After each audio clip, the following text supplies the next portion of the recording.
Here's a 78-year-old billionaire who has not stopped whining about his problems. We have seen that movie before, and we all know that the sequel is usually worse.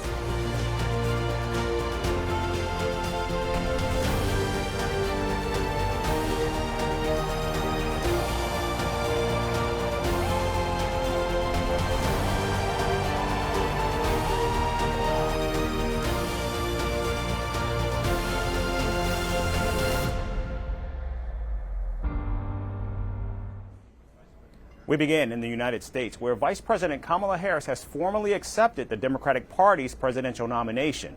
The historic achievement came on the fourth and final night of the Democratic National Convention here in Chicago. The vice president becomes the first woman of color to lead a presidential ticket for either of the two major political parties and could even become the first woman elected to the highest office in the land.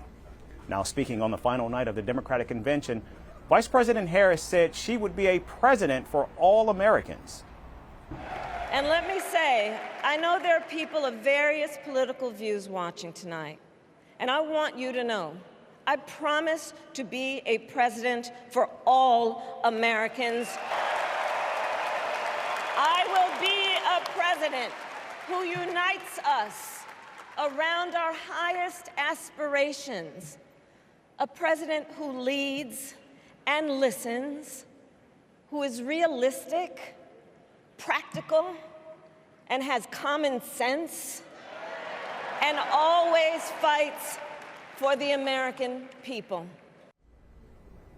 The Democratic presidential candidate then turned her sights on political rival Donald Trump and his views on abortion rights. And get this,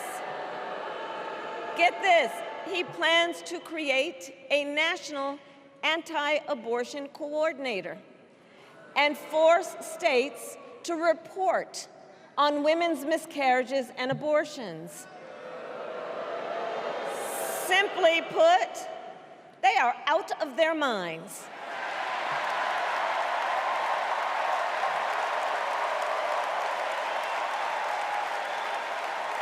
And one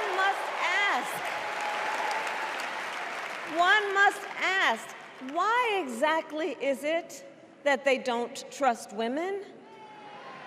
Well, we trust women. We trust women.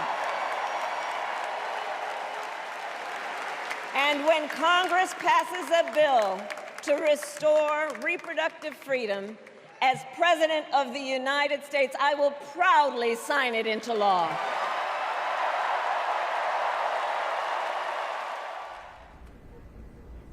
The one-time U.S. Senator also spoke on issues like immigration and the economy, both of which remain among the biggest concerns for American voters.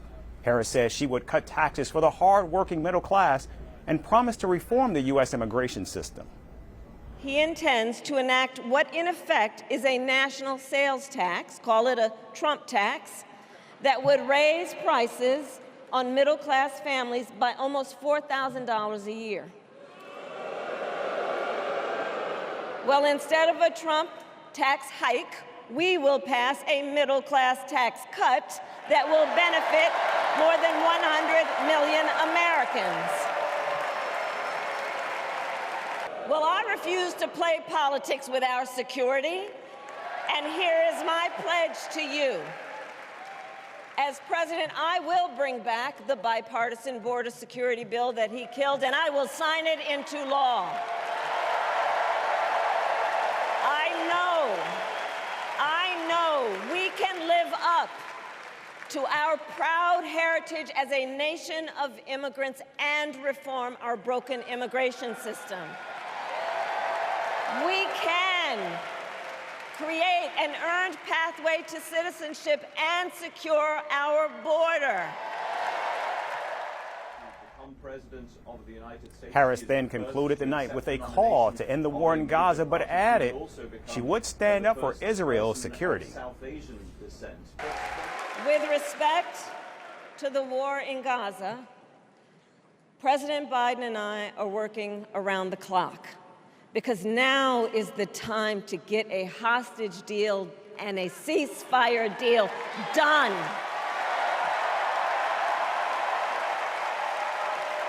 And let me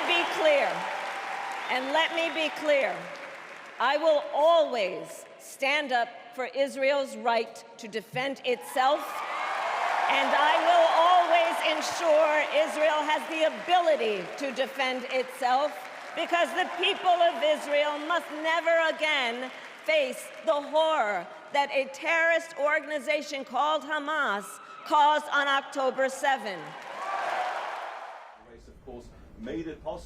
Now, the energy and enthusiasm among Democrats has been palpable all throughout the convention center, but a new poll conducted by Navigate Research shows that the vice president still has some catching up to do in two key battleground states.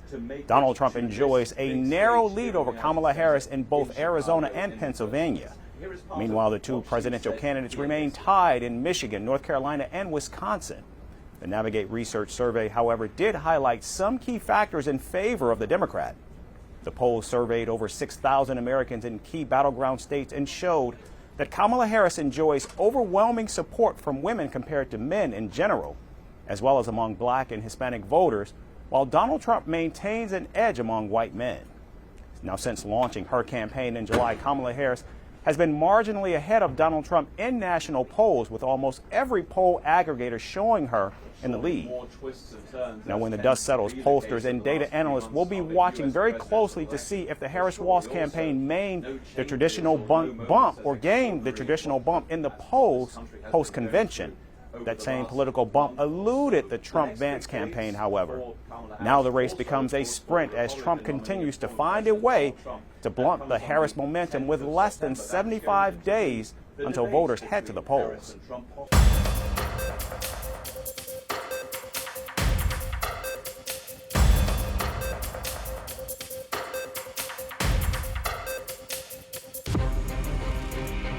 From impeachments to inaugurations, if it's a political story, we are on the scene. The race for the White House is heating up. Kamala, you're fired. I say, bring it on. If it's breaking news, we're live with the latest coverage. From the White House, the State Department, and Capitol Hill, we know the issues, but above all, we know the players to bring you the latest in-depth analysis on all the key stories that we're covering. I'm Eric Ham. Join me from Washington here on Firstpost America.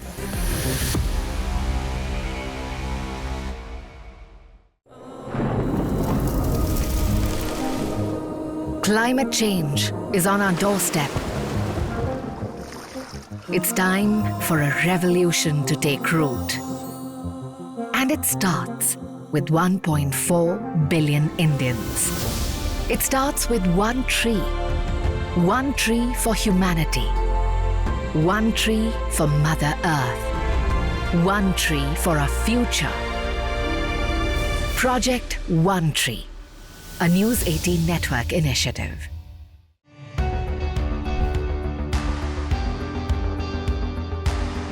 Across continents, one powerful news source. Bringing you diverse perspectives on the issues that matter.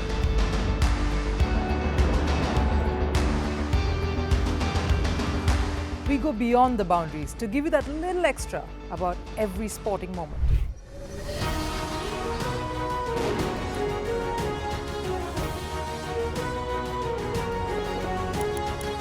So thank you for making Firstpost 5 million strong. We're counting on your support, and you can trust us to bring you the news unfiltered and unvarnished.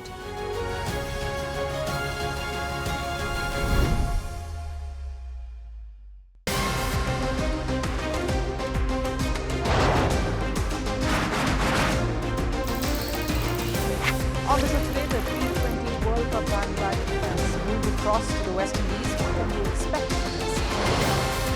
Hello, I'm Alison Green, coming to you from Durban, South Africa. Today we have a special show. Start with a report on India's shifting nuclear posture. The first time since India officially became a nuclear power. Hello and welcome to Firstpost America. I'm Eric Ham, coming to you live from the nation's capital,